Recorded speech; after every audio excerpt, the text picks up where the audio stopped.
गुज़ारिश ये है कि अ, आप अगर देखें कि 1997 में जब एनएफसी अवार्ड मियां नवाज शरीफ के ज़माने में इन्होंने वो किया था जारी, तो उस वक़्त सूबों का जो शेयर था वो 37.5% था।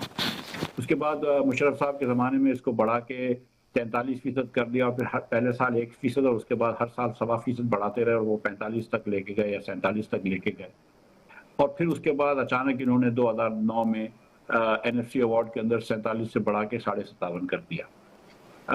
कुछ वज़ारतें डिवॉल्व कर दी सूबों को, लेकिन अनफॉर्चुनेटली वफाक में वो वज़ारतें बंद नहीं की गई जो कि करना चाहिए।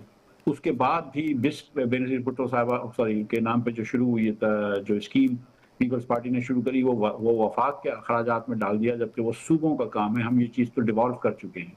वफाक अब भी कुछ सूबों की और काम करती है। मिसाल के तौर पर अभी अगर वो जो 43 अरब रुपए बाँटे हैं, अगर आपने देखा है एमएनएस को, तो वो भी वफाक ने सूबे की हुकूमतों को ज़्यादातर पैसा उसमें से दे दिया है।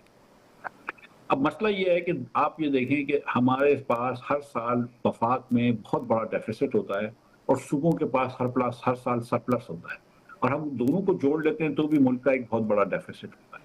और जो आप फरमा रही थी इब्तिदाइये में, जब जब आपका टैक्स देते हैं आप और टैक्स में से जब आप अपना सूबों का शेयर निकाल देते हैं, तो जो रकम बचती है वो इतनी भी नहीं होती कि आप उससे अपना कर्ज अदा कर सकें या सूद कर्ज के ऊपर सूद अदा कर सकें। तो हमको सूद देने के लिए भी पैसे चाहिए होते हैं और पूरे फेडरल गवर्नमेंट को रन करने के लिए पैसे चाहिए होते हैं। अब लोग कहते हैं कि भाई आप सिविलियन गवर्नमेंट में मिसाल के तौर पर अखराजात कम करें, तो सिविलियन गवर्नमेंट का खर्चा है 700 अरब रुपए, जबकि वफाक का डेफिसिट है 8,000 अरब रुपए। आप पूरी की पूरी सिविलियन गवर्नमेंट बंद कर दें, तो सो भी आपका 7,100 अरब रुपए डेफिसिट होगा।